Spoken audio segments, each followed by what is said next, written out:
Welcome back to I'm having another Monster High phase, but I've come to realize that I don't think that phase ever really ended. I made a video not too long ago ranking the Monster High movies based on how much I love them, and in order to do that, I had to watch all the movies over again, relive the joy, relive the magic. It was honestly one of the best experiences that I've had in quite some time. And then, when I was watching the show, naturally I was thinking about the various ships that are in the show, and when it comes to Monster High, the amount of ships is honestly overwhelming because you have so many different characters with so many different personalities, and you best believe that you could ship every possible combination. So I was a little bit overwhelmed when thinking about making a ship video for Monster High because where do I begin? Where do I draw the line? How many ships am I doing? Well, I decided that I'm only going to do the ones where I have strong opinions of them. And you know what? I may be missing your favorite Monster High ship, and I deeply apologize for that. I'm so sorry. But you know what? You've got the comments. Let me know what your favorite ships are. Help me out. Alright, so here we've got our tier list. There are not too many ships on here, but then again, these are the ones that I feel passionately about. Let's start with the basics, and I feel like these are just my OTPs because they are canon in the show. They are strong throughout the franchise, and one such couple would be Draculaura and Claude. Draculaura and Claude is a lovely, lovely pairing between kind of a rough around the edges jock with a cutesy,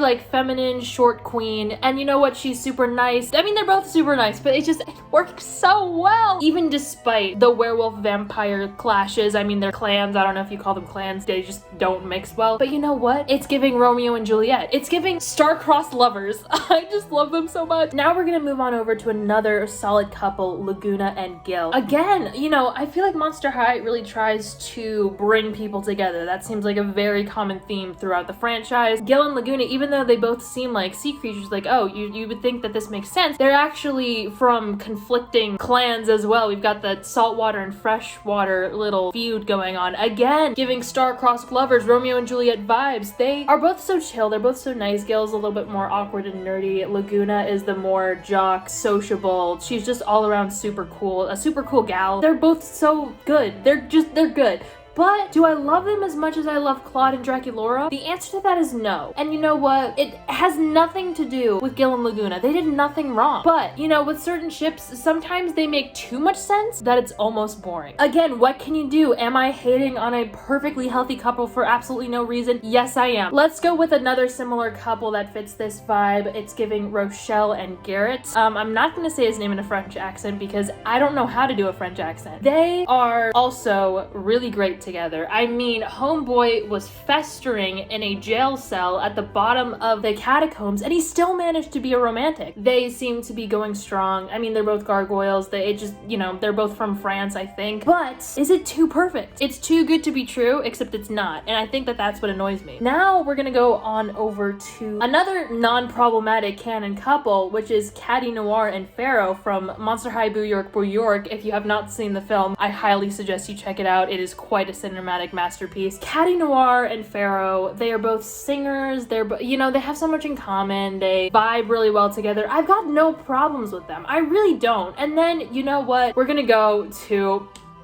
Cleo and Deuce. I cannot express to you how much I love them. Cleo, she's mean, she's sassy, she's a diva, but she's got a soft spot for the himbo. And that is beautiful to me because it's giving Beck and Jade. Beck's not exactly a himbo, but it's similar vibes. I mean, you guys definitely know what I'm talking about, I feel like. I love them together, which brings me to a similar ship, but so different. Frankie and Deuce. Now, I've heard a rumor or two. I've heard a rumor or two that with this new Monster High live action coming out, that ships may be changing. Frankie and Deuce might be the new pair. I object to that stronger than anything that I've ever objected to before. I don't understand. Why do we need to ship Frankie with every single guy in the show? What is she the main character? I mean, arguably there are a lot of main characters in the show. I just don't understand why we can't keep Cleo and Deuce. They're the only constant in an ever-changing world. Why would I want to ship Frankie and Deuce when you have the blueprint, Cleo and Deuce? Their relationship, they argue sometimes. It's it's not always sunshine and rainbows, but their relationship isn't like toxic or anything. They're cute. And you know what? This ship, Frankie and Deuce, is kind of a slap in the face. Let's do Abby and Heath. I love them. What can I say? It's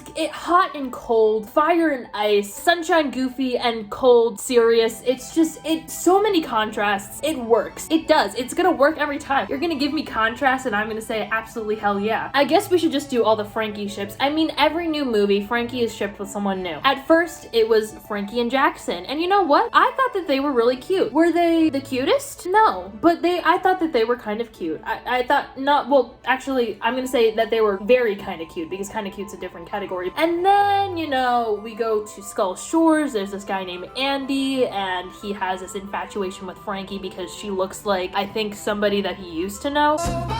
So that is a little bit weird for me. I did like their vibes though. They seem to get along great together, but you know, I would steer more towards Jackson in terms of who I favor more in terms of shipping with Frankie. And then, you know, we get to Freaky Fusion. Frankie shows some interest in this guy named Nathan. He seems really nice. You know what? All of these guys that Frankie shipped with, they're all kind of the same breed. They're all kind of cut from the same stone. They're just nice. And you know what? I'll put him in yes please. Let's give them the benefit of the doubt. You can take any man, woman, monster for that matter, and put them with Frankie, and I wouldn't give a damn. The only person that's off the table is Deuce. That's all I'm asking. Now, here's the thing. Here's my problem with Monster High, okay? You have all of these pairs that seem to get together against all odds. Society seems to be pushing them apart, and yet they find their way towards each other. What happened to the gays? I don't know if the live action opted to make things fruitier. I have not seen the trailer, and quite frankly, I don't want to. However, I do have my headcanons. The first of which is that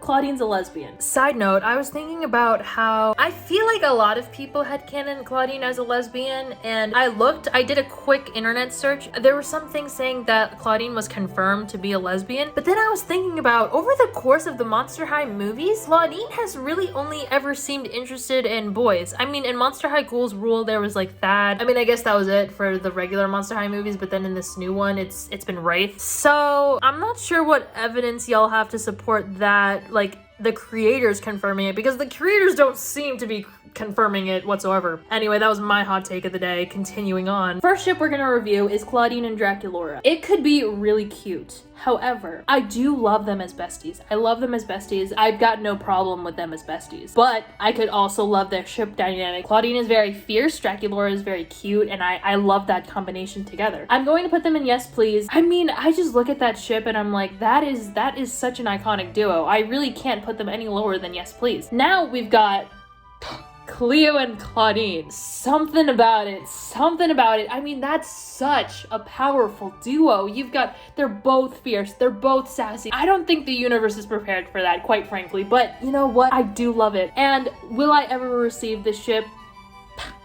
I know I won't. Something that's similar but different is Claudine and Toralei. Now, this could be very interesting and it could work. It could have worked so well because we have the vampire werewolf duo, which is Draculaura and Claude, but the werewolf, is she a werecat? I don't even know, but the dog and cat of Claudine and Toralei? Are you kidding? The thing about it is Toralei is a little bit of a bully. I mean, she is a bully, right? She's very mischievous. She likes to step all over people if she can. Claudine wouldn't let her do that. Claudine would stand up to her. She would put her in her place sometimes. Toralei could also spice things up, hit Claudine with some curveballs, but I think that it could be a really good pair.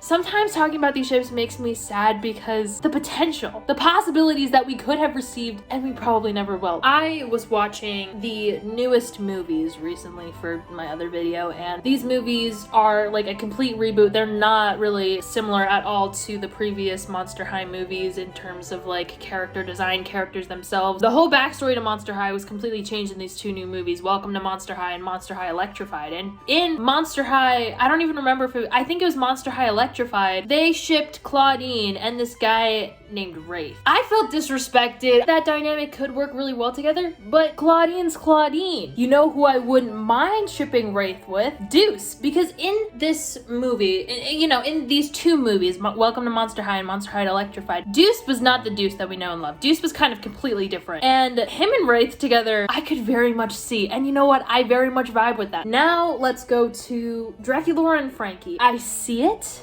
I do, but personally, I like him as besties. And they're really pushing the Draculaura Frankie besties narrative when I feel like in the original Monster High, Claudine and Draculaura were the closer of the two, and Frankie was just close with everybody. I don't know what they're doing in this reboot. I don't know canonically where we stand anymore. I do like him as besties though, so I'll put him in kind of cute. Oh, I forgot about this one, Draculaura and Valentine. Obviously, he was not in it for the love. He was in it for, I don't even know, power? Is that what you would describe it as? Let's move back on over to Toralei for a quick minute. Toralei, I feel like in the show, in the actual Monster High movies and stuff, maybe it was different in the webisodes, but in the movies, I feel like Toralei was really only actually shipped with this guy named Rocco, I think his name was, in the Friday Night Frights movie, and I did like it at the time, but thinking back on it, thinking about the different possibilities that we could have gotten with Toralei, it doesn't fulfill all the hopes and dreams that I had for ships with Toralei. It just doesn't. And you know what? I'll put it in kind of cute because I don't not feel it like I do. I think that a ship dynamic between two,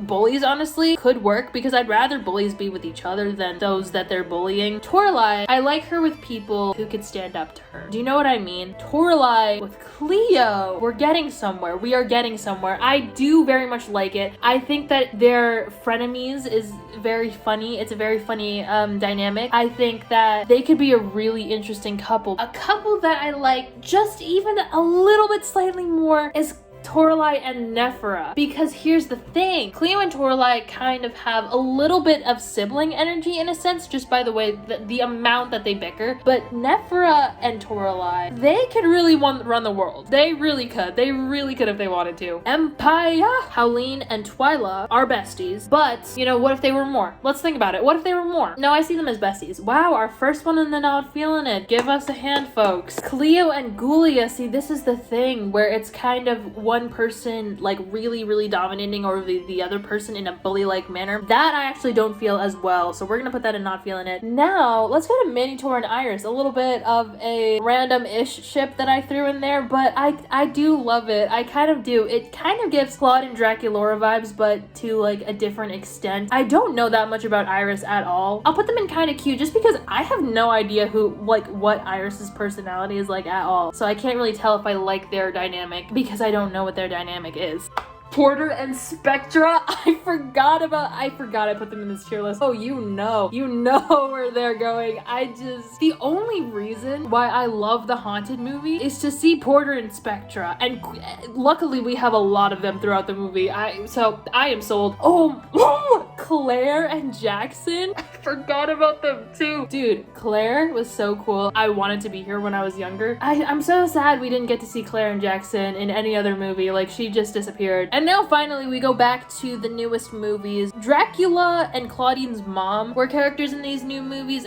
We had never really focused on parents in Monster High in the past. Only if it served the plot. They kind of seem to ship Dracula and Claudine's mom in the movies, which would be cool in the sense if we're just looking at Claudine and Draculaura's relationship, because then they would just be like sisters for life. It would be so cool. But Draculaura and Claude, that's a game of episode that I don't want to play. So Claude is not in the new movies, though. That's the thing. So that's how they avoided that. But it's so hard. I'm conflicted. I'm bitter that they took out Claude out of the picture because obviously first ship of this video, I put them in Get Married already. So can I support a ship that erased Claude in a sense in order to get together? No, I can't. I have to do justice for my man Claude. I can't. Then finally, Frankie and Twyla. Let me explain. So in this video, I seem to not be 100% sold on any sort of Frankie ship that they were giving me. It just seemed too formulaic. It wasn't giving the spice and the passion that I was craving. Then one of the only things that the new Monster High movies did right, in my opinion, they focused a lot on Frankie and Twyla's relationship in in the Monster High Electrified movie, and I was sitting there watching them thinking, wait a minute, I like this dynamic. I can see Frankie and Twyla being together. I think that that would honestly be so cute. Frankie, you know, Frankie is very outgoing. She is very selfless. She loves to put her 100% into everything. Twyla is a little bit more reserved and can watch over Frankie and make sure that Frankie doesn't burn out.